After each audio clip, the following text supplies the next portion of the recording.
What's up guys, this is Upper Tofu, and in this video I'm going to show you how to defeat the Runicks deck. But before we begin, let's talk to our friend Sun Tzu to see if he has any insight for us. Victorious warriors win first and then go to war, while defeated warriors go to war first and then seek to win. Well said, Sun Tzu, I totally agree. So basically, take a look at your deck and you gotta win in deck builder first before you actually duel, because if you know what's coming and you're just playing your deck like normal as always, you're not really preparing to win, you're just trying to win with what you have. So you want to prepare to win before you actually win. In order to do that, we're going to try and understand what the opponent's deck does and what they try to achieve in a duel before we try to figure out any countermeasures for it. This is a spell-based deck that wants to eventually mill your entire deck into the banish zone. Let's go over some of their spells to get a brief idea of what this deck likes to do. First, let's start with their field spell, their most important card. This card lets you activate Runick quick play spells out of your hand, and when you do activate a Runick quick play spell, you're able to target up to 3 Runick quick play spells in your graveyard, shuffle them on the bottom of your deck, and then draw 3 more cards. Essentially, you're able to use up your entire hand during your opponent's turn, and then shuffle what you used back into the deck to draw 3 more cards. Briefly, let's go over what each of the Runick quick play spell cards do, and all of them have a common umbrella effect where they're able to special summon a Runick fusion monster from their extra deck, and they also skip the battle phase of their next turn, and that's common among all the Runick quick play spell cards. So let's start with Runick Tip. So this card is able to search any Runick card and banish the top card of your opponent's deck. Runick Flashing Fire is able to destroy 1 special summon monster your opponent controls and then banish 2 cards from your deck. Runick Destruction allows you to destroy a spell or trap card your opponent controls and banish the top 4 cards of your opponent's deck. And Runick Dispelling allows you to discard a random card if they add a card from deck to hand and banish 2 random cards from your opponent's deck. Now there are more Runick spell cards, but I'm just trying to get you familiarized with some of the Runick cards that you'll be seeing. Briefly, let's go over some of the Runick fusion monsters. So first, we'll start off with the one on the left, Moonin the Runick Wings. So on summon, she's able to discard a card, add a continuous Runick spell card to your hand. During each of the end phases, you gain 1000 life points, and also if your opponent targets a Runick card you control, you're able to banish her and negate the activation. Next, Hugin the Runick Wings. So on summon, she's able to add the field spell to her hand by discarding 1 card, and when she's destroyed by battle, she can be put back on the top of your extra deck. Also, when any card you control is about to be destroyed, you can banish her instead. Now, Gary the Runick Fangs is also very similar. When he gets summoned, he is actually able to add a non-quick play Runick spell card to your hand, and he can't be destroyed by card effects. Now that we got a basic understanding of the Runick deck and how it kind of works, let's take a look at some of the pros and cons that might help us better build our decks. So with pros, let's start off with number 1. They're super consistent, so each of their quick play Runick spell cards are able to special summon Runick Wings, and then Wings can search the field spell, and the field spell allows you to keep recycling your spell cards and playing them on your opponent's turn directly from your hand. Number 2, they have amazing draw power, so every time they use a Runick quick play spell, right after that, if they have the field spell up, they're able to target up to 3 Runick quick play spells, put them back on the bottom of their deck, and then draw up to 3 cards, the same number. And number 3, they're able to recycle their extra deck and spell cards. So the extra deck recycles only when you attack them with battle. So if you're able to force out their banishes, that they won't be able to recycle that. And number 4, they play on your opponent's turn. So as soon as they set up their board, they're mostly making you kind of like get annoyed because they can just keep banishing your cards while they keep stopping you. And then they would recycle after they used up all their spells just to get more spells in their hand. Now let's take a look at some of the cons that the Runick deck has. So number 1, they rely on the field spell. So without the field spell, they can't really do anything. That's why all their cards go into the field spell. They recycle the field spell and protect the field spell. Number 2, all of their spells target. So every spell card that is a Runick quick play spell, it targets. So if you play cards that are untargetable and undestructible, you'll have a very good chance of beating this deck. Number 3, 90% of the deck is spells.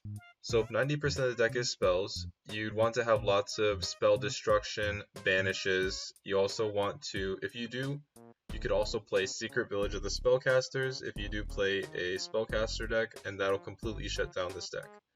And number 4, they need to banish you, but they don't like to be banished. So once their spell card is banished or their extra deck monster is banished, they have zero way of getting back to them. And also they do need to banish cards from your deck because that is their entire win condition. So if you can somehow stop them from banishing your cards, their entire win condition is useless. Alright, so let's take a look at some of the cards that can help you stop Runicks, and right here at number 1 is going to be Secret Village of the Spellcaster. So I play Dogmatica mostly now that Runick came out, and this card is phenomenal. It works really well with Dogmatica because they're all spellcasters and they mill the extra deck, so you're able to take away all their fusion monsters that protect the field spell and search the field spell. We got Ash to stop the field spell from drawing. Ghost Spell also stops the field spell from drawing as well. Dimension Shifter is kind of like a temporary hand trap that can help you stall for one turn because it does stop them from activating their spell cards because they don't want them to be banished. Chaos Hunter is a super cool pick because when your opponent special summons a monster, which is going to be their fusion monster, you discard a card, special summon this card from your hand, and now your opponent can't banish any cards, so they can't really activate any of their spell cards because part of that spell card says that they have to banish as well, and he doesn't let them banish. Dogmatica Maximus mills 2 from the extra deck, from your side and their side, so you're able to mill Entis, which pops their field spell, or the fossil cards, which also can pop their field spell. The mutant variant is very cool. It works with Dimension Shifter as well. So he's a spell negate, but when he negates the spell, he banishes the spell as well. So he's a pretty cool. Mutants are overall like a pretty cool archetype to use. And now we got Blue Eyes Jet Dragon. So this card protects all your cards from destruction. So if you are running some sort of Blue Eyes variant of your deck, he's really easy to get out. All you have to do is have a Blue Eyes in the grave, and he just comes out from the grave or your hand. And Dragon Shrine puts them both in the grave, so if you run 3 copies of Dragon Shrine, you should be good to get him out. Protects all your cards. White Relic of Dogmatica and White Knight of Dogmatica both mill the opponent's extra deck, and they're really good as well. Take away all their fusion monsters. Blue Eyes Chaos Max Dragon is... I just thought this card would be really good because he can't be targeted or destroyed by opponent's card effects. And since every Runick spell card targets, see right here, target 1 special summon monster, target 1 spell trap card, target 1 effect monster. See, like everything targets, so he's untargetable and he'll just pierce through with double piercing on their fusion and just kill them. Next we got Cosmic Cyclone. This is good as long as they don't have Moonin on the field. Moonin activates when you target, so Cosmic Cyclone does target, but if you're able to banish their field spell, that's 1 less field spell for you to worry about, and it's overall a pretty good card. Infinite Impermanence, you want to have this in your opening hand to stop the field spell search of Runick Wings. That way they can't search the field spell, they gotta set them all, and then they can't really keep drawing. Anti-Spell Fragrance is overall really good. It forces them to set their spells before activating them on their turn because they have to wait a whole entire turn, like their turn and your turn. Macrocosmos is good because it makes them banish all their cards, unless they draw the Spell and Trap Destruction one. But yeah, this card's pretty good because they don't want to banish their spell cards. They'll be hesitant on using them. And Imperial Iron Wall is also very good because neither player can banish cards, so if they don't chain Runick Destruction onto Imperial Iron Wall, they won't be able to use any of these cards anymore. So these are some of the cards that I found. Let me know down in the comments below what you guys think would be good to combat the Runick deck, and yeah, I'll be happy to take a look at them. Alright, now that we know their weakness, let's go ahead and check out one of the duels that I had in the event against a Runick deck. It looks like it was a Runick Sky Striker deck. So he searched for target one effect monster, negate their effects. And he has Shizuku. Luckily have the imperm, so he can't search for engage. So right here, I will draw into Diviner Herald. So I'm going to go ahead and activate Preparation of Rites, just to grab my 2 ritual cards, and I'm going to summon Diviner of Herald. He's going to negate me with this spell and banish some cards. I go into Almirage, and then I go into Secure Gardna, and the reason is you want Almirage in the grave. So I special Ecclesia, and I search for Maximus. Now Maximus has to banish an extra deck monster from grave and summon, and I get to mill 2 extra deck cards, and so do they. So I activate Herald to grab my ritual card, ritual summon into my white relic. And since Herald was sent to grave, I can search for my last ritual monster, and I can ritual summon the Dogmatica Knight, White Knight of Dogmatica, which allows me to mill another card. Now, every time they fusion summon or activate a card, I get to mill. So there's 2. And I should be sending the wings, the Runick wings, the Hugin one, but I didn't know at the time, so I was sending Moonin just because I believe they ran 2 and I just milled the last of them.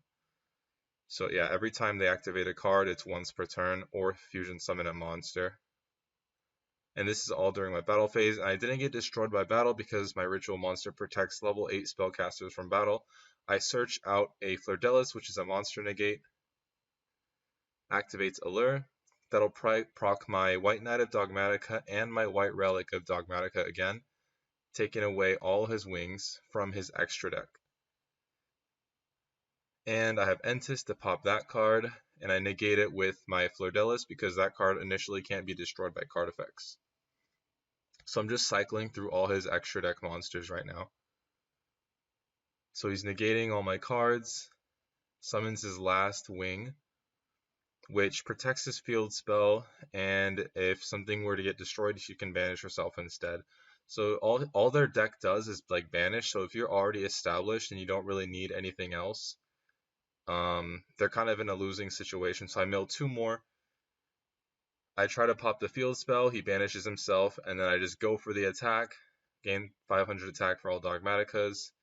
He plays Inferno Tempest, doesn't really matter. I go for the attack and go for the kill, and there you go. And that was without Village of the Spellcasters. This was just the milling one. If I did pull Village of the Spellcasters, it would have been over much sooner. Alright guys, thank you everyone. For those of you still watching, I really appreciate you guys. It took a lot of time to make this video, like 5 hours, so... And I don't want to make this video too long as well, because I know you got stuff to do, you know what I'm saying? So I'm going to end it here, but thank you guys for watching again. And I'll be happy to make more videos like this. I'm always playing like the weird or underdog decks, because that's what I like to do. I don't really like playing what everyone else is doing, because that's kind of boring to me. So yeah, that's why I'll be playing these kind of decks. Thank you guys for watching. Hit that subscribe if you guys liked it, and I'll see you guys in the next video. Peace out.